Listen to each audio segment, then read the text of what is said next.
Hello friends, आज के video lecture में आपका स्वागत है। आज हम बात करने वाले class 10th math chapter number first वास्तविक संख्या है। ये हमारा वास्तविक संख्या का फर्स्ट वीडियो है। तो आज की शुरुआत में हम पढ़ने वाले हैं एक्सरसाइज 1.1। तो एक्सरसाइज 1.1 पढ़ने से पहले हम एक प्रमेय देखने वाले हैं। प्रमेय क्या होती है? प्रमेय नंबर फर्स्ट क्या बोलता है हमारा? प्रमेय प्रत्येक भाज्य संख्याओं को अभाज्य संख्याओं के गुणनफल के रूप में व्यक्त किया जा सकता है। आपके पास कोई भी नंबर हो, कोई भी अभाज्य संख्याएं हो, हम उन्हें जब हम गुणनफल के रूप में लिखेंगे तो हम क्या कर सकते हैं? उनको एक अभाज्य संख्या के रूप में लिख सकते हैं। जैसे आप यहाँ पे देख सकते हैं, यहाँ पे 24 एक भाज्य संख्या है, लेकिन जब आप 24 को गुणनफल के रूप में व्यक्त करेंगे तो हमारा जो संख्याएं आएंगी, नंबर्स आएंगी, वो हमेशा अभाज्य संख्याएं आएंगी। जैसे हम यहाँ पे 24 को 2 से डिवाइड करेंगे, इसके गुणनखंड करेंगे तो 1 2, अब इसको 2 से फिर डिवाइड करेंगे तो 6, अब इसको 2 से डिवाइड करेंगे 3, अब इसको किससे डिवाइड करेंगे 3। तो हमारे 24 कि गुणनखंड करेंगे तो हमारा आएगा 2 गुणा 2 गुणा 2 गुणा 3 गुणा 1। यहाँ पे जैसे 24 क्या है? एक भाज्य संख्या है। क्या है? एक भाज्य संख्या है। और यहाँ पे क्या है? 2 कैसी संख्या है? अभाज्य संख्या है। और ये भी 2 क्या ऐसी अभाज्य संख्या है। तो कोई भी आपके पास भाज्य संख्या हो, कोई भी नंबर हो, जब हम उसे गुणनखंड के रूप में लिखेंगे, गुणनफल के रूप में लिखेंगे तो वो सभी अभाज्य संख्याएं प्राप्त होंगी। जैसे 2 हमारी क्या है? अभाज्य संख्या है। 2 भी अभाज्य, 2 भी अभाज्य। अब एक दूसरा नंबर हम लेते हैं, जैसे यहाँ पे बात करें 30 को हम जब हम 2 से डिवाइड करेंगे तो यहाँ पे 15, फिर यहाँ पे हम इसको 3 से डिवाइड करेंगे तो 5, फिर 1। तो यहाँ पे जैसे 13 इक्वल टू जब हम गुणनफल के रूप में लिखेंगे 2 गुणा 3 गुणा 5। तो 13 कैसी है? 30 कैसी है? हमारी एक अभाज्य संख्या है। लेकिन 2 कैसी अभाज्य संख्या है, 3 कैसी अभाज्य संख्या है, 5 कैसी एक अभाज्य संख्या है। तो ये हमारी प्रमेय क्या बताती है? प्रत्येक भाज्य संख्या को अभाज्य संख्या के गुणनफल के रूप में व्यक्त किया जा सकता है। अब यहाँ से हम शुरुआत करेंगे एक्सरसाइज 1.1, और सभी मोस्टली जो गुणनखंड वाले सवाल होंगे वो इसी थ्योरम पे सॉल्व होते हैं।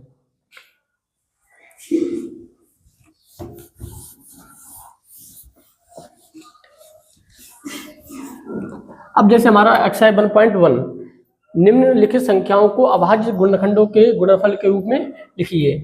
क्या करना है? इनको हमें गुणनखंडों के गुणनफल के रूप में लिखना है। तो सबसे पहला सवाल हमारा क्या होता है? 140 यानी कि 140। अब 140 का हम क्या करेंगे? गुणनखंड करेंगे। तो यहाँ पे जब आप 2 से इसको डिवाइड करोगे तो 17, फिर इसको काटोगे तो 35, फिर इसको हम काटेंगे 5 से तो यहाँ 7 आएगा, यहाँ पे 1 आएगा। अब हम इसको क्या करेंगे? 140 के लिए कैसे लिख सकते हैं यहाँ पे गुणनफल के रूप में? तो 2 गुणा 2 गुणा 5 गुणा 7। तो ये हमारा क्या है? अभाज्य गुणनखंडों के गुणनफल के रूप में लिखा गया है। अभाज्य, देखो अभाज्य क्या है? 2 कैसी संख्या है? अभाज्य संख्या। 2 कैसी संख्या? अभाज्य संख्या। 5 कैसी? अभाज्य संख्या। 7 कैसी? अभाज्य संख्या। यहाँ पे 140 थी, वो कैसी संख्या थी? एक भाज्य संख्या थी। तो इस तरीके से हम क्या कर सकते हैं? किसी भी संख्या के लिए अभाज्य गुणनखंडों के गुणनफल के रूप में लिख सकते हैं। इसका लिखने का एक तरीका और भी होता है, जिसको हम बोलते हैं गुणनखंड वृक्ष। तो सबसे पहले क्या करते हैं? इस नंबर को एक वृक्ष के रूप में, यानी कि सबसे छोटी अभाज्य संख्या से इसको डिवाइड करते हैं। तो 2 होती है, तो 2 से हम डिवाइड करेंगे तो यहाँ पे आएगा आपका 70 को जब इसको 2 से फिर डिवाइड करोगे तो यहाँ पे आएगा आपका 35। अब हम 35 के लिए क्या करेंगे? 5 से डिवाइड करेंगे तो यहाँ पे आएगा आपका 7। और यही हमारा क्या है? ये हमारा गुणनखंड वृक्ष बनता है। और ये क्या हमारा गुणनखंड के रूप में, ठीक है। तो ये हमारा कौन सा है? गुणनखंड वृक्ष। तो आपसे सवाल कैसे भी तरीका से पूछा जा सकता है। तो ये हमारा क्या हो गया इस सवाल का? ये हमारा हो जाता है आंसर। और यहाँ से जब हम आंसर निकालना चाहें तो ये कैसे निकलेगा? 2 गुणा 5 गुणा 7, यानी कि 2 गुणा 2 गुणा 5 गुणा 7।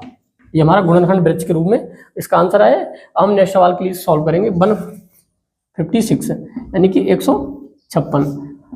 तो इसको हम जब काटेंगे 2 7 14, 2 8 16, फिर इसको काटेंगे 2 3 6, 2 9 18। अब इसको हम 3 से काटेंगे, 3 एकम 3, 3 3 9। अब ये कटेगा नहीं किसी से, तो ये 13 से ही कटेगा। तो यहाँ पे 156 कि जब हम गुणनखंड लिखेंगे, गुणनफल के रूप में लिखेंगे तो 2 गुणा 2 गुणा 3 गुणा 13, ये क्या हो गया? हमारा इसका आंसर हो गया। लेकिन बट जब हम इसी सवाल के लिए गुणनखंड वृक्ष के रूप में लिखेंगे तो देखो कैसे लिखते हैं? 156, इसको 2 से हम डिवाइड करेंगे तो आएगा आपका 78, फिर इसको हम 2 से डिवाइड करेंगे तो आपका आएगा 39। हम क्या करेंगे? इसको 3 से डिवाइड करेंगे, यानी 3 से, तो ये आपका 13 आएगा। और यहाँ पे क्या है? ये सभी अभाज्य संख्या हमें प्राप्त हो चुकी हैं। तो यहाँ से हम ये लिखने का तरीका क्या होगा? 156 बराबर आपका हो जाएगा 2 गुणा 2 गुणा 3 गुणा 13। आप किसी भी तरीके से आप एक गुणनखंड के रूप में लिख सकते हैं या फिर गुणनखंड वृक्ष के रूप में भी हम इस सवाल का आंसर निकाल सकते हैं। तो ये सवाल आपको समझ में आ गया। हम बात करेंगे सवाल नंबर 3।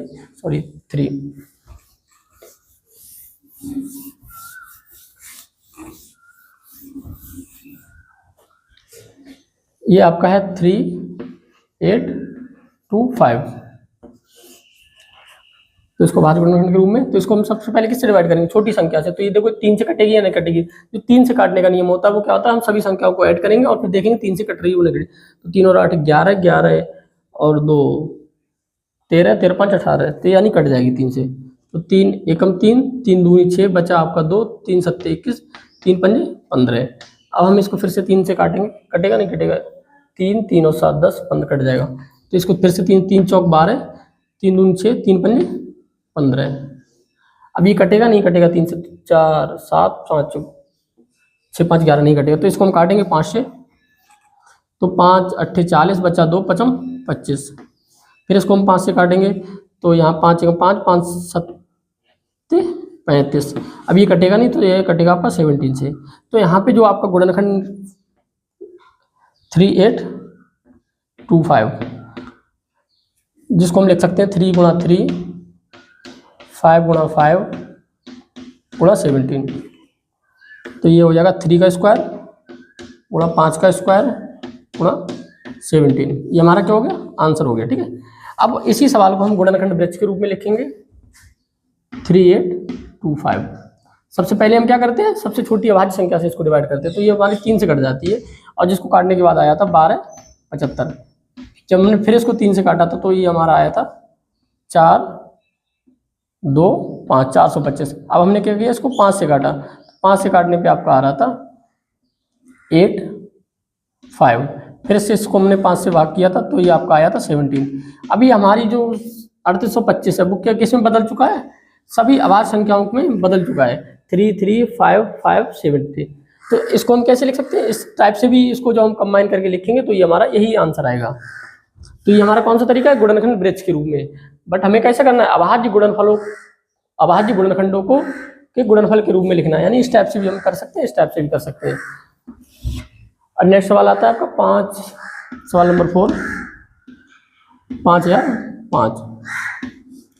सबसे पहले हमें इससे काटना है। इसको हम सबसे पहले 5 से ही काटेंगे। तो 5 एकम 5 00, 5 एकम 5।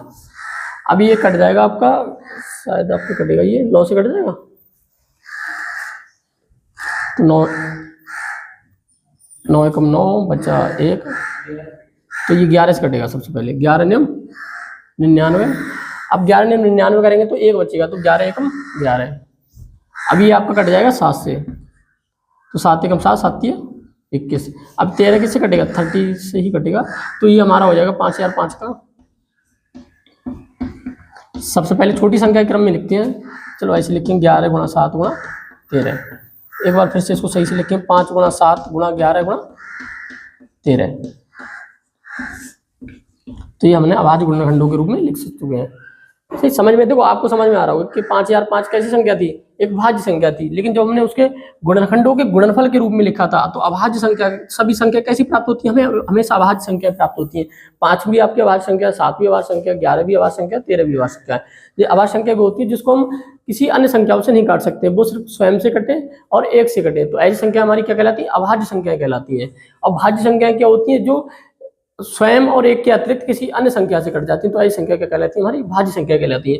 अब हम इसको गुणनखंड वृक्ष के रूप में भी सॉल्व कर सकते हैं। तो यहाँ पे हम कैसे लिखेंगे इसको? 5005। इसको हमने सबसे पहले किससे डिवाइड किया? 5 से डिवाइड किया। तो ये आया आपका 1001। अब इसको हमने किससे? 11 से डिवाइड किया। तो ये आपका 9 1। अब हमें इसको किससे डिवाइड कर सकते हैं? इसको हमने 7 से डिवाइड किया। तो 7 एकम 7, 7 21। यानी ये हमारा क्या बन चुका है? वही आंसर आ रहा है आपको 5 11।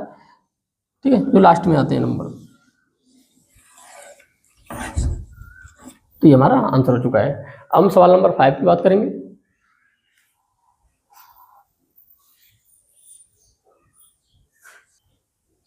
Question number 5, 74 29। तो देखो 74 29 को हमें क्या करना है? डिवाइड करना है। ये किससे कटेगा? देखो ये कटेगा। आप 3 से काटने का नियम देखते हैं। 7 और 4 11, 11 2 13, 13 और 9 22, यानी कि 3 से भी नहीं कटेगा आपका।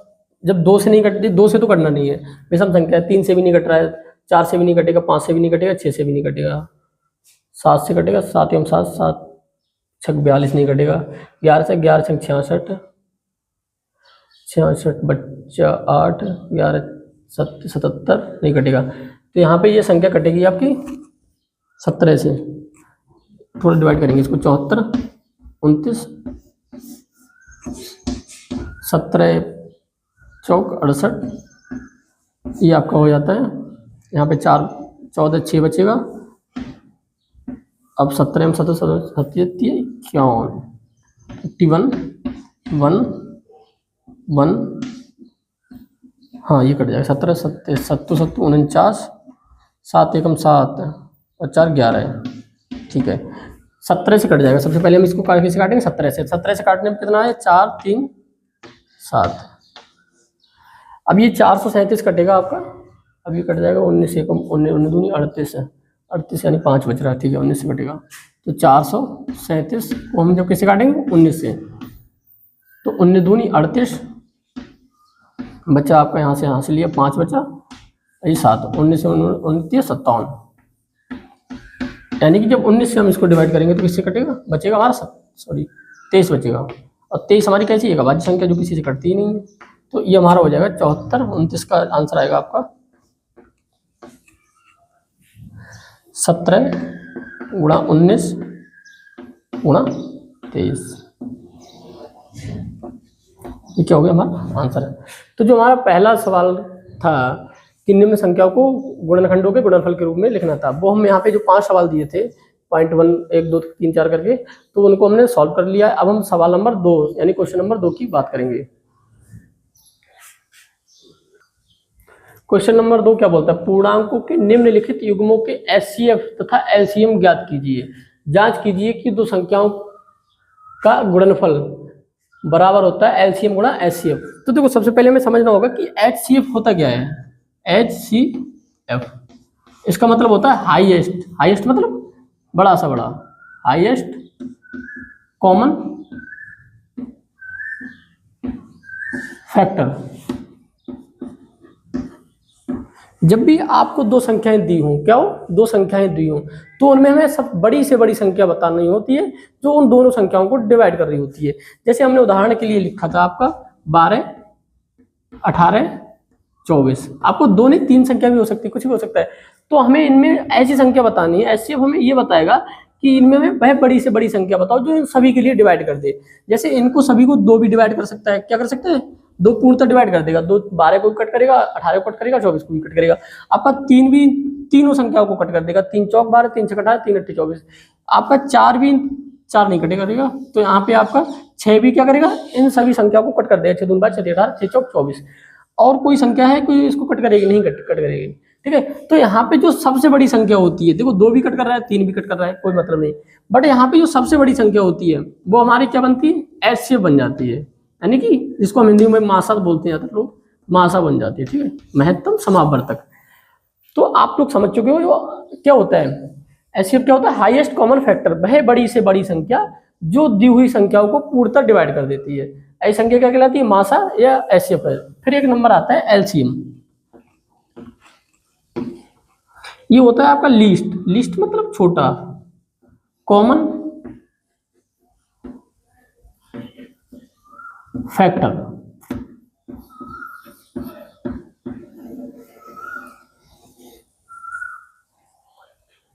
सॉरी फैक्टर नहीं आएगा, यहाँ पे मल्टीपल आएगा, मल्टीपल एलसीएम। तो अब यहाँ पे देखो एक शब्द आता है निकल के, तो यहाँ पे आता है वह छोटी से छोटी संख्या, यानी कि सबसे छोटी संख्या जो दी हुई संख्याओं से पूर्णतः कट जाती है, यानी कि करना है उसको हमें डिवाइड करना है, पूरी कट जाए। जैसे हमारे 4 3 12 6। अब हमें क्या करना है, एक भाई सबसे छोटी से छोटी संख्या ज्ञात करनी है जो दी हुई संख्याओं से कट जाए, यानी कि क्या हो, वो इन संख्याओं से पूर्णतः डिवाइड हो जाए। जैसे यहाँ पे एक संख्या आती है आपकी, सबसे पहले तो देखो आपका 12 है, 12 क्या करेगा, सबसे छोटी संख्या है जो इन दी हुई संख्याओं से सबसे कट जाएगा। 4 से भी कट जाता है, 3 से भी कट जाता है, 12 से कट जाता है, 6 से भी कट जाता है। बट यहाँ पे हम 24 भी रख सकते हैं, क्योंकि 24 भी इन सभी संख्याओं से कट सकता है। लेकिन 24 वो सबसे छोटी संख्या नहीं है, सबसे छोटी संख्या हमारी कौन सी है? 12। तो यहाँ पे जो इसका लासा बनेगा वो कितना आएगा? लासा आपका कितना आएगा? 12। देखो यहाँ पे बोला क्या जाता है, लासा देखो बोला जाता है छोटी से छोटी संख्या, मासा बोला जाता है बड़ी से बड़ी संख्या।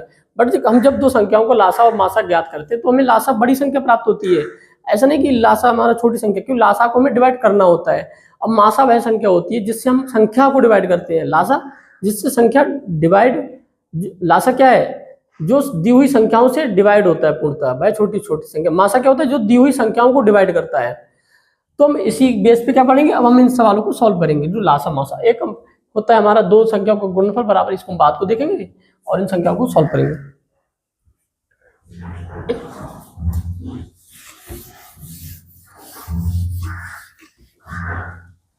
तो हमें सबसे पहले किसका लासा तथा मासा ज्ञात करना है? पहला सवाल हम उठाएंगे 26 91। अब देखो लासा निकालने के 2-3 तरीके होते हैं लासा मासा निकालने के। सबसे पहले हम इनके अभाज्य गुणनखंड भी कर सकते हैं। तो अभाज्य गुणनखंड करेंगे सबसे पहले, तो 2 से इसको काटेंगे सबसे छोटी संख्या से, तो 13 आएगा। अब ये 13 किसी से कटेगा नहीं, तो 30 से ही कटेगा। ठीक है, तो 26 को हम कैसे लिख सकते हैं?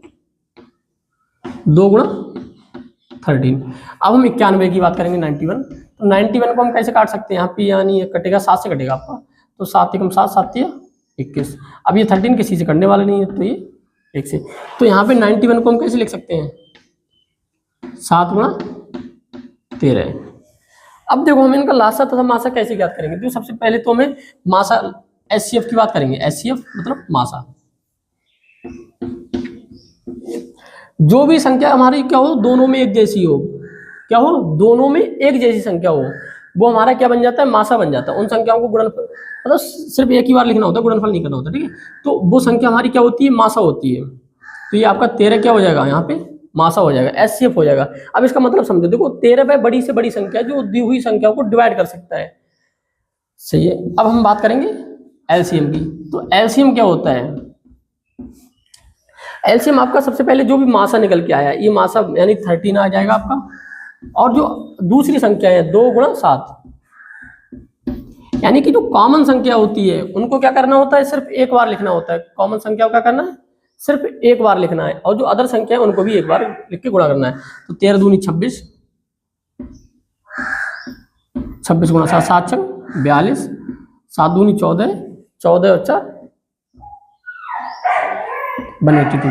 तो यहाँ पे जो एलसीएम आया हुआ है आपका, लासा आया, वो आया आपका 182। अब एक हमारी थ्योरम होती है, एक मतलब फार्मूला होता है, दो दी हुई संख्याओं का गुणनफल जो आपका बराबर आता है लासा गुणा मासा के। अब हमें यहाँ पे सत्यता की जांच करनी है इसकी।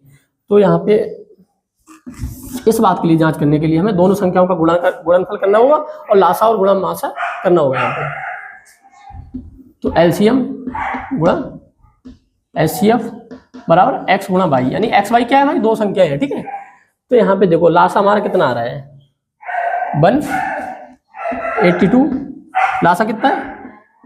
13, और संख्या कितनी है हमारी? 26 गुणा 91। अब देखो इनको गुणा करेंगे।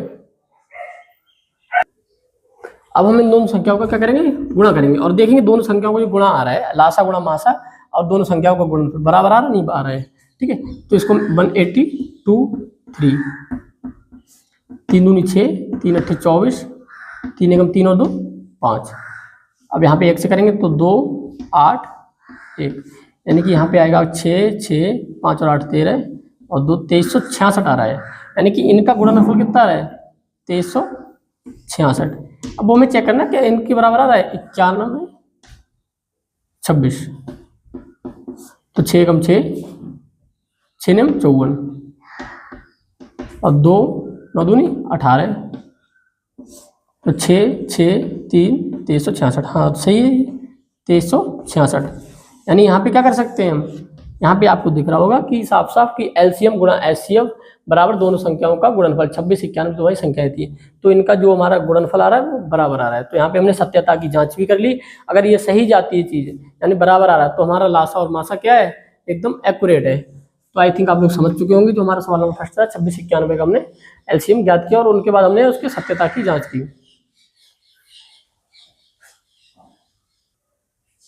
नेक्स्ट क्वेश्चन क्या बोल रहा है, 510 तथा 92, तो इनको हम क्या करेंगे, अभाज्य गुणनखंड के रूप में लिखेंगे। तो 510,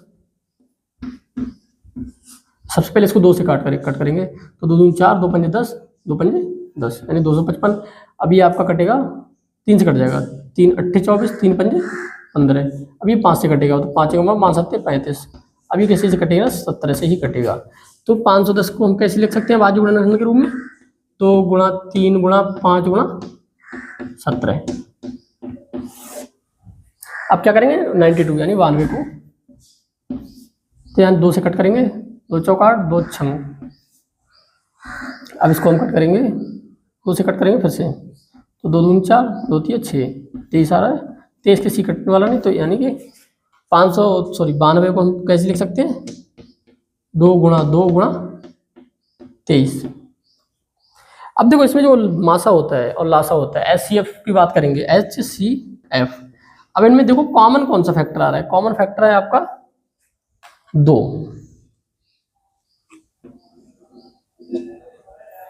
यानी कि इसका जो HCF आएगा वो 2 आएगा और कोई संख्या हमारी कॉमन संख्या नहीं है, ठीक है।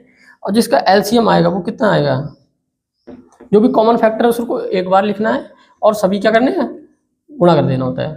3 गुणा 5 गुणा 17। इधर क्या बच रहा है, 2 गुणा 23। तो ये हमारा क्या आएगा, इसका LCM आएगा। तो इसको हम गुणा करके लिखेंगे एक बार। अब देखो यहाँ पे क्या करेंगे, 2 हमने क्या रखा है, जो कॉमन संख्या थी दोनों में आगे, ठीक है। 5 यहाँ पे छूट रहा था, तो गुणा 5 यहाँ पे लिख दिया हमने, 17 और ये नीचे वाली संख्या होगी 23। तो हमारा जिसको गुणनखंड करने के गुणा करने के बाद जो आ रहा है आंसर 23 46 0, ये आपका आएगा। इसका एलसीएम कितना आएगा, 23 46 0। अब हम क्या करेंगे, इनकी सत्यता की जांच करेंगे। क्या करेंगे, सत्यता की, ये सही है ये वाली थ्योरम, दोनों संख्याओं का गुणनफल गुणा एलसीएम गुणा एचसीएफ। तो यहाँ पे एलसीएम गुणा एचसीएफ बराबर एक्स गुणा वाई। एक्स गुणा वाई क्या है, मतलब 2 संख्या है, पहली संख्या को हमने एक्स माना है, सेकंड को वाई माना है, तो इस तरीके से लिखा है। तो एलसीएम हमारा कितना है, 23 46 0 गुणा एचसीएफ हमारा 2 है। अब दोनों संख्याओं का हमें 510 और गुणा 92। तो देखो यहाँ गुणा करेंगे, ठीक है। तो इनकी गुणा तो साधारण हो जाएगी आपकी, 0 2 8 और 1 9 6 4 यानी कि 46 92 0। अब यहाँ पे जो गुणा करेंगे, देखो इसको हम करेंगे 510 92, तो 2 2 10, ठीक है। 0 9 45, सॉरी यहाँ पे 0 आएगा ना, 0 2 10, ठीक है। तो 0 2 9 46 4, तो 46 920। यहाँ पे कितना आ रहा है आपका, 46 920, यानी कितना आएगा 46 920, यानी कि दोनों क्या आएंगे, बराबर आएंगे। जब भी बराबर आए तो आप समझ जाओ कि हमारा एलसीएम और एचसीएम बिल्कुल करेक्ट है। इस तरीके से हम जांच भी कर सकते हैं सवालों की। अब नेक्स्ट सवाल की बात करेंगे, 336 × 56। नेक्स्ट क्वेश्चन हमारा क्या बोल रहा है, 336 तथा 56, तो यानी 336 को हम क्या करेंगे, गुणनखंड के रूप में लिखेंगे अभाज्य। तो यानी कि ये आप 2 से काट सकते हैं इसको, तो 2 एकम 2 2 छंग 12 2 8 16, फिर इसको 2 से काटेंगे, 2 8 16 2 चौक 8, फिर इसको 2 से काटेंगे 4 2, फिर इसको 2 से काटेंगे तो आ जाएगा आपका 21, अभी 7 3 से कट जाएगा 7 और ये 7 से कटेगा। तो यहाँ पे 36 क्या लिख सकते हैं, 1 2 3 4 4 बार गुणा 1 2 3 4 गुणा 3 गुणा 7, यानी कि 2 सही है, 1 2 3 4 1 2 3 4 और 3 7, ठीक है। अब इसको हम क्या करेंगे, 5 6 की करेंगे अभाज्य गुणनखंड। तो यहाँ पे हो जाएगा आपका 2 8 1 4, 2 से फिर करेंगे 7 और ये 7 से, तो यानी कि 56 हो जाएगा आपका 2 गुणा 2 गुणा 2 गुणा 7। अब इसमें एचसीएफ याद करेंगे, सबसे पहले क्या याद करेंगे, एचसीएफ कैसे निकालते दो। तो यहाँ पे हमें सिर्फ कॉमन नंबर ढूंढने हैं। ये दो कॉमन आ गया आपका, ये 2 कॉमन आ गया, ये 2 आपका कॉमन आ गया, ठीक है। और यहाँ पे देखो 2 कॉमन नहीं आ रहा है, यहाँ पे आ रहा है आपका 7 कॉमन, ठीक है। तो इन कॉमन संख्याओं का गुणा क्या कहलाएगा, हमारा एचसीएफ कहलाएगा 2 गुणा 2 गुणा 2, और ये 7, तो 2 2 4 4 2 8 8 7 56, यानी कि एचसीएफ हमारा कितना आ चुका है 56। और एलसीएम जब हम निकालेंगे तो यानी कि इनका जो कॉमन है उनकी सिर्फ एक ही बार गुणा करनी होती है, ठीक है। तो 2 गुणा 2 गुणा 2, ठीक है। अब ये नहीं कॉमन तो इसकी गुणा होगी, और यहाँ पे 3 की भी गुणा होगी, और 7 एक ही बार लिखा जाएगा, ठीक है। तो यानी कि 2 दूनी 4 4 दूनी 8 8 दूनी 16 16 3 48 गुणा 7 8 7 56 7 चौक 28 28 और 5 ये आपका आएगा 28 5 33, यानी कि 336, यानी कि जो हमारा लासा आ रहा है वो कितना आ रहा है 336। अब हम यहाँ पे सत्यता की जांच करेंगे, जो हमारा लासा मासा कितना है एलसीएम गुणा एचसीएफ, एलसीएम गुणा एचसीएफ बराबर एक्स गुणा वाई। तो हमारा एलसीएम कितना है 56 है, सॉरी एचसीएफ 56 है, एलसीएम 336 है, और यहाँ पे संख्या क्या है हमारे 56 और गुणा 336। तो यहाँ पे देखो सेम ही आएगा, क्योंकि जो ही संख्या है वो ही हमारा एलसीएम तथा एचसीएफ है। तो यहाँ पे जब हम गुणा करेंगे तो ये हमारा समान आएगा। और ये हमने क्या किया, सवाल नंबर 2 के सभी सवालों को कंप्लीट कर लिया है। अब हम बात करेंगे सवाल नंबर 3, जो भी हमारे सवाल है सवाल नंबर 3 में, उनको हम सॉल्व करेंगे। सवाल नंबर 3, अभाज्य गुणनखंड विधि द्वारा निम्नलिखित पूर्णांकों के एचसीएफ तथा एलसीएम ज्ञात करो। तो चलो ज्ञात करते हैं। सबसे पहले सवाल हमारा क्या है 12 15 21। तो सबसे पहले हम 12 की अभाज्य गुणनखंड लिखेंगे, 15 की लिखेंगे, और फिर क्या करेंगे 21 के अभाज्य गुणनखंड लिखेंगे। तो सबसे पहले करेंगे यहाँ पे 12 को हम किससे काट सकते हैं 2 से, तो 6, फिर इसको 2 से काटेंगे 3, और ये फिर 3 से कटेगा, ठीक है। तो यहाँ पे हम लिख सकते हैं 2 गुणा 2 गुणा 3। अब आपका सर नंबर आता है 15। 15 में आप सबसे छोटी संख्या वाली संख्या कौन सी होती है 5 से कट जाएगा, और फिर ये, तो यहाँ पे लिखेंगे 3 गुणा 5। अब संख्या आती है 21 21। इसको हम सबसे पहले 3 से ही कटेगा, ये 3 7 21, और ये 7। इसको हम कैसे लिखेंगे 3 गुणा 7। अब यहाँ पे हमें एचसीएफ निकालने के लिए क्या करने के लिए, एचसीएफ ज्ञात करने के लिए सबसे छोटी संख्या देखनी है, सॉरी छोटी क्या, जो भी कॉमन नंबर है उन कॉमन नंबरों को हमें मल्टीप्लाई करना है। सबसे पहले हम कॉमन नंबर देखना है, जितने भी कॉमन नंबर होते हैं उनका मल्टीप्लाई करना होता है। तो जो यहाँ पे हमें सिर्फ 3 क्या हो रहा है, 3 ही हमें कॉमन संख्या दिखाई दे रही है।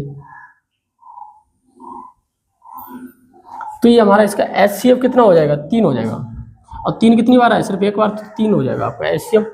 और एलसीएम कितना होगा, अब देखो सब जो भी हमारा एलसीएम होता है वो जो भी संख्या बकाया है 2 गुणा 2। अब जो भी कॉमन नंबर हम बात को लिखेंगे 5 गुणा 7, यानी कि जो भी हमारी संख्या ये बचा था ये बचा था ये बचा था ये बचा था। अब देखो जो कॉमन नंबर होता है सर उसको एक ही बार लिखना होता है। 2 दूनी 4 4 5 20 20 हो गया, तो यहाँ पे 20 लिखेंगे, ठीक है। 2 दूनी 4 4 5 20 गुणा 3 7 या 21, तो ये आपका हो जाएगा 0 2, यानी कि 420। तो हमारा एलसीएम कितना है इसका 420, यानी 420 वह छोटी से छोटी संख्या है जो इन सभी संख्याओं से पूर्णतः डिवाइड हो जाएगी। और मासा कितना है इसका 3, तो वह 3 सबसे बड़ी से बड़ी संख्या है जो इन तीनों संख्याओं को पूर्णतः डिवाइड करेगी। तो हमारा सवाल नंबर फर्स्ट कंप्लीट हुआ।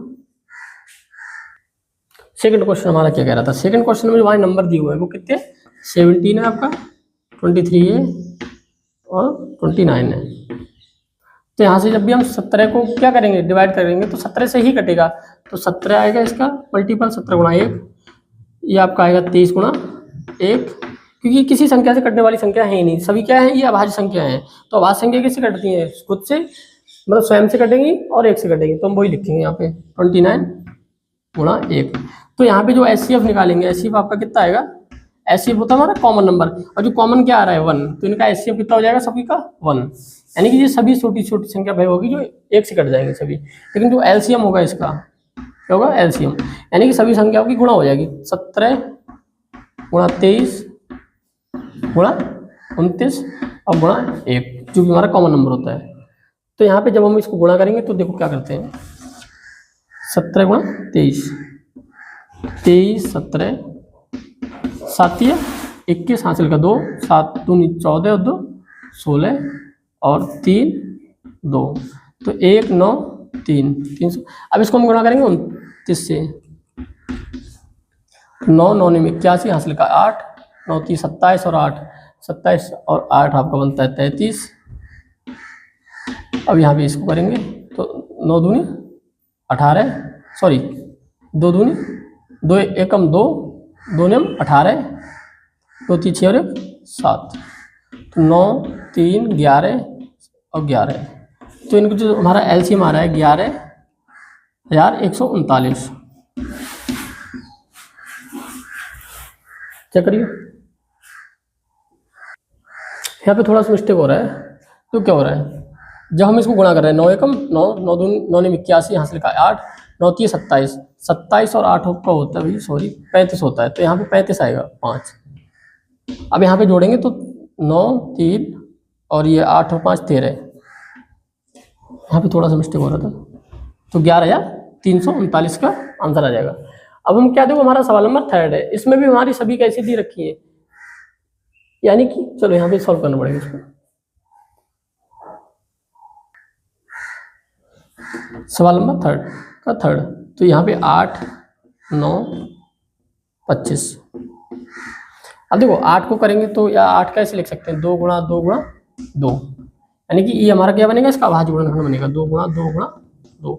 9 का कितना बनता है, 9 को जब हम काटेंगे तो 3 से कटेगा, 3 3 9 3 3 9, यानी कि 3 गुणा 3। 25 का क्या बनेगा आपका, 25 का बन जाएगा 5 से डिवाइड होगा तो 5 गुणा 5। तो देखो यहाँ पे क्या निकल के आता है, देखो सभी में एक तो सब में आ रहा है, ठीक है, तो इसका जो एचसीएफ आएगा वो कितना आएगा, हमेशा एक ही नंबर कॉमन आ रहा है वो है 1, और जिसका एलसीएम आएगा वो यानी इन सभी को संख्याओं की क्या हो जाएगी, गुणा हो जाएगी, एलसीएम बराबर। तो देखो यहाँ पे 1 2 3, इसको हम कैसे लिख सकते हैं, 2 की पावर 3, यहाँ 3 की पावर 2 और यहाँ 5 की पावर 2, तो 2 की पावर 3 हो जाएगा आपका, 3 की पावर 2 हो जाएगा, 5 की पावर 2 हो जाएगा, ठीक है। और इसको देखो 8, इसको 8 लिख सकते हैं, जैसे भी आंसर, ये आंसर इस रूप में दिया हो तो ये भी ठीक है, और 9 और गुणा 25, तो ये होता है 25 8 200 गुणा 9, ठीक है, तो यानी 0 0 1800। इसका जो हमारा एलसीएम आ रहा है वो कितना है, 1800, ठीक है। क्वेश्चन नंबर 4 क्या कह रहा है हमारा, यदि एचसीएफ, यानी ये हमारी क्या दे रखी है, दोनों संख्याएं दे रखी हैं, 306 और 657 का जो एचसीएफ दे रखा है वो 9 है, एलसीएम 306 और 357 का हमें क्या करना है, एलसीएम ज्ञात करना है, ठीक है। तो देखो एक तो हमारा काफी अच्छा फार्मूला होता है, एलसीएम गुणा एचसीएफ बराबर दोनों संख्याओं का गुणन, दोनों संख्याओं का गुणनफल। अब हमने संख्याएं क्या दे रखी है, 306 और 657, तो हम यहाँ पे यही फार्मूला हम यूज करेंगे, ठीक है। तो हमें क्या दे रखा है, एचसीएफ दे रखा है कितना 9, तो हमें एलसीएम तो ज्ञात करना है, तो एलसीएम गुणा एचसीएफ हमारा कितना है 9 है, और दोनों संख्याओं का गुणनफल कितना आएगा, तो 306 गुणा 657। अब यहाँ पे एलसीएम निकालना है तो ये हमारा चला जाएगा आपका, ये गुणा में है डिवाइड में चला जाएगा, तो 306 गुणा 657 बटे 9। अब इसको हम क्या करेंगे, काट सकते हैं, तो 3 9 से कटेगा ना, नहीं कट रहा है, तो यहाँ 3 से काटेंगे, 3 3 9, तो 3 दूनी 6, सही। अब यहाँ पे बच रहा है 3 एकम 3 3 27। अब यहाँ पे जब 3 बचा है इसको हम 3 से काटे, 3 एकम 3 0, 3 दूनी 6, यानी कि 102 गुणा 219। अब 102 219 का गुणा कर देंगे, 219 102, 13 गुणा है, 9 दूनी 18, 2 एकम 2 और 1 3 4, ये आपका हो जाएगा 0 0 0। अब यहाँ पे हम शुरू करेंगे तो 9 1 2, तो ये हो जाएगा आपका 8 3 और 4 13 2 2, यानी कि जो हमारा आंसर आ रहा है 2 2 33 38, यानी कि 22,338 आंसर हो जाएगा आपका। क्या आ गया हमारा एलसीएम आ चुका है। ठीक है, हमें क्या करना था, एक सिर्फ फार्मूला हमारे पास होता है, वो हमें यूज करना होता है। ठीक है, एक हमारा और तरीका भी होता है इस सवाल को करने का। ठीक है, यहाँ पे हम सहभाज्य संख्या निकाल सकते थे, और वो सहभाज्य संख्या का जो गुणनफल होता है वो क्या कहलाता है, सहभाज्य संख्याएं, और उसके किससे डिवाइड करते हैं, एचसीएफ से डिवाइड करेंगे तो हमारा एलसीएम निकल के आता है। बट हम यहाँ पे सीधा सा मेथड है उसको यूज करेंगे। क्वेश्चन नंबर 5 क्या कह रहा है हमारा, यदि एचसीएफ 225,60 जो आपका इसका एचसीएफ आएगा वो किसके बराबर है, 225 गुणा 5 माइनस 10x। तो देखो यहाँ पे सवाल क्या कह रहा है, एचसीएफ किस संख्या का, 225,60 का। अब वो आपका है 225 गुणा 5 माइनस 10x। अब देखो सबसे पहले हमें करना क्या है इस सवाल में, सबसे पहले समझना होगा हमें इन संख्याओं का एचसीएफ निकालना होगा, और इन संख्या यहाँ पे हमें क्या रखना है, इनका एचसीएफ रखना होगा। ठीक है, तो 225,60 का एचसीएफ निकालेंगे, 225,60 तो 5 5 24 55 25। अब यहाँ पे जब काटेंगे तो 12, और इसको हम किससे काट सकते हैं, 3 से काट सकते हैं। तो यहाँ पे हो जाएगा आपका 15 और 9, सॉरी 15 4, यानी कि अभी क्या कहा, किसी एक संख्या से नहीं कट रही है। तो हमारा जो एचसीएफ होता है वो जब तक हमारी दोनों संख्याएं कटती रहती है किसी एक संख्या से, तो हमारा इसका जो एचसीएफ आएगा वो आपका आएगा 5 गुणा 3 बराबर 15। तो यहाँ पे हम क्या नंबर रखेंगे, 15 रखेंगे। इनका एचसीएफ कितना हमारा 15 है, तो 15 बराबर 225 गुणा 5 माइनस 10x। ठीक है, तो 15 बराबर यहाँ पे हम गुणा करेंगे, 5 × 25, 5 दूनी 10 और 1 12, 2 12, 5 दूनी 10 और 1 11, यानी 1125 माइनस 10x। ठीक है, अब हम क्या करेंगे, पक्षांतर करने पर क्या करेंगे, पक्षांतर करने पर ये माइनस का है, इसको हम इस साइड लेके आएंगे। ठीक है, तो ये हो जाएगा आपका 10x, और ये 15 है हम उधर लेके जाएंगे। ठीक है, तो 1125 माइनस 15, तो 10x बराबर यहाँ पे आपका बचेगा 0 बचा 1 बचा, यानी 1110 बचेगा आपका, कितना 1110। तो यहाँ पे x बराबर आपका हो जाएगा 1110 बटे 10, यानी कि 10 कहाँ जाएगा, बटे में चला जाएगा। तो यहाँ पे जो x का मान आएगा वो आपका 111। ये क्या हो गया हमारा आंसर। ठीक है, तो यहाँ पे जो x का मान आया वो 111। बहुत ही अच्छा सवाल था ये। ठीक है, सवाल में कुछ भी एक बार फिर समझते हैं। देखो हमें क्या दे रखा है, 225 गुणा 60, यानी दो संख्याएं थी जिनका हमें एचसीएफ बराबर करना था किसके, 225 गुणा 5 माइनस 10x। जो हमारा एचसीएफ आया वो 15 आया था, और हमने इस इक्वेशन को सॉल्व किया, तो हमारा आंसर आ रहा है 111। अब नेक्स्ट सवाल को सॉल्व करेंगे। क्वेश्चन नंबर 6 हमारा क्या कह रहा है, देखो यदि एचसीएफ 120, 225, यानी दो संख्याएं दे रखी हैं जिनका हमें क्या करना है, एचसीएफ दे रखा है 15, तो हमें क्या करना है, एलसीएम उन दोनों संख्याओं का एलसीएम निकालना होता है। और हम यहाँ पे बहुत ही अच्छे से पढ़ चुके हैं, एलसीएम गुणा एचसीएफ आपका किसके बराबर होता है, यानी कि दोनों संख्याओं के गुणनफल के बराबर होता है, दोनों संख्याओं का गुणनफल। तुम्हारा एच क्या दे रखे है, एचसीएफ दे रखे है 15, एलसीएम में ज्ञात करना है, एलसीएम एचसीएफ आपको दे रखा है 15। अब वो दोनों संख्याएं हमारी कितनी है, 120 और गुणा 225। ठीक है, तो एलसीएम निकालेंगे हम यहाँ पे, तो एलसीएम बराबर हो जाएगा आपका 120 गुणा 225 गुणा 15, सॉरी बटे में आएगा 15 आपका। तो 15 को हम क्या करेंगे, डिवाइड कर देंगे, तो यहाँ 5 से काटते हैं इसको, 5 × 15, 5 × 20 बचा आपका 2 5 25, और ये फिर 5 से काट दो इसको, सॉरी 3 से कट जाएगा ये, तो ये आपका आएगा 15। तो यहाँ पे जो आंसर आएगा 120 गुणा 15, तो 0 15 दूनी 30, 15 एकम 15 और 1 18, यानी कि जो उसका एलसीएफ आएगा, सॉरी एलसीएम आएगा वो आएगा आपका 1800। ठीक है, देखो क्वेश्चन नंबर 7 हमारा क्या कह रहा है, दी गई आकृति में x तथा y का मान ज्ञात करो। ठीक है, तो हमें यहाँ पे क्या दे रखे है, इसको हम बोलते हैं गुणनखंड वृक्ष। क्या बोलते हैं, गुणनखंड वृक्ष। तो ये बहुत ही आसान से सवाल होते हैं। ठीक है, जैसे हम किसी संख्या गुणनखंड एक सवाल उदाहरण से समझते हैं। ठीक है, जैसे 12 लिख रखे है आपने, अब 12 का हमें क्या बनाना है, गुणनखंड वृक्ष बनाना है। ठीक है, तो इसको हम क्या करेंगे, 2 से काटेंगे, 2 गुणा 6, अब आपको एक चीज दिख रही होगी, 2 छंग 12 है, तो यहाँ पे इन दोनों संख्याओं का गुणा आता है वो ऊपर चला जाता है, ठीक है, ऊपर वाली संख्या के बराबर आता है। अभी जैसे इसको हम कट करेंगे, 2 को जब कटेंगे 3 से, तो यहाँ पे आपको 2 3 6 किसके बराबर आ रहा है, ठीक है। तो यहाँ पे गुणनखंड वृक्ष में एक जो इसकी स्पेशलिटी होती है वो क्या होती है, जब हम इन दोनों संख्याओं का गुणा करते हैं, क्या करते हैं, इन दोनों संख्याओं का गुणा करते हैं, जिसको हमने काट के 2 संख्याओं में डिवाइड किया है, उसको 2 भागों में बांटा है।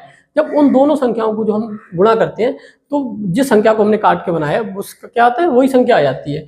तो x का मान हमारा किसके बराबर आएगा, 7 गुणा 3, यानी कि जो x बराबर आपका हो जाएगा 7 गुणा 3, यानी 7 या 21। अब यहाँ पे जब 7 21 आ जाएगा, ठीक है। अब देखो यहाँ पे y क्या होगा, y का मान हमारा 4 और x के गुणा के बराबर होगा। किसके बराबर, y का मान होगा, y बराबर होगा 4 गुणा x। अब x का मान हम निकाल चुके हैं 21, तो y बराबर आपका आएगा 4 गुणा 21, तो ये आपका आ जाएगा 84। तो y का मान हमारा कितना आ रहा है, 84। तो y की जगह है आपका 84 और ये x का मान कितना आया, 21। ये हमारा क्या हो गया, आंसर हो गया। बहुत ही सरल होता है गुणनखंड वृक्ष से हम मतलब क्या कर सकते हैं, अगली संख्या निकाल सकते हैं। अगर यहाँ पे सपोज करो यहाँ पे कोई वैल्यू दे रखी होती, चलो थोड़ा और अच्छे डीपली पढ़ते, ठीक है। मान लो जैसे यहाँ पे 100 दे रखे है आपको, फिर हमने यहाँ पे कितने से 5 से रखा, यहाँ पे आप कोई संख्या पूछ लिया जाए कि यहाँ पे कौन सी संख्या आएगी, तो क्या करेंगे हम यहाँ पे 100 क्या करेंगे, डिवाइड कर देंगे 5 से, तो यहाँ पे आपका 20 आएगा, ठीक है। और देखो क्योंकि यहाँ पे करना है, इनको गुणा करके कितना आना है, ये वाली संख्या आनी, तो 20 पंजे 100, ठीक है। तो हम यहाँ पे गुणा भाग का यूज करके क्या कर सकते हैं, गुणनखंड वृत्त की सहायता से x y का किसी भी नंबर को ज्ञात कर सकते हैं। क्वेश्चन नंबर देखो 8 क्या कह रहा है, 18 तथा 117 के HCF को 18m-117 के रूप में दर्शाया गया है। यानी कि यहाँ पे जो वैल्यू दे रखी है आपको वो क्या है, 18 और 117 का क्या है, HCF है। और फिर हमसे पूछा साथ ही 18 और 117 का LCM भी ज्ञात करना है, ठीक है। तो यहाँ पे संख्याएं क्या दे रखी हैं आपको, 18 117, ठीक है। तो हम इनके क्या क्या निकालेंगे, HCF निकालेंगे, ठीक है। तो HCF आपका आएगा, इसको हम किससे काट सकते हैं, ये आपका कट जाएगा 3 से, काटो इसको, 3 से 18, 3 3 9 3 9 27, ये फिर कट जाएगा आपका 3 से, 3 2 6 और ये 13। अब देखो ये कैसी आ गई, अभाज्य संख्या आ गई, ठीक है। कैसी संख्या आ चुकी है, अभाज्य संख्या आ चुकी है। तो जब तक हमारा जो साथ साथ कटता है वो हमारा क्या होता है, HCF हो जाता है। HCF आपका कितना हो जाएगा, 3 गुणा 3 बराबर 9। अब इसी HCF के लिए हमें इन्होंने कैसे दर्शा के दिया है, HCF बराबर यहाँ पे ऐसे दे रखा है 18m-117, ठीक है। तो यहाँ पे HCF का मान है वो 9 बराबर 18m-117। अब ये क्या करेंगे, पक्षांतर करेंगे, तो m प्लस 117 इधर आ जाएगा, 117 बराबर 18m। अब 117 में क्या करेंगे, 9 जोड़ेंगे तो कितना आएगा, आपको आएगा आपका,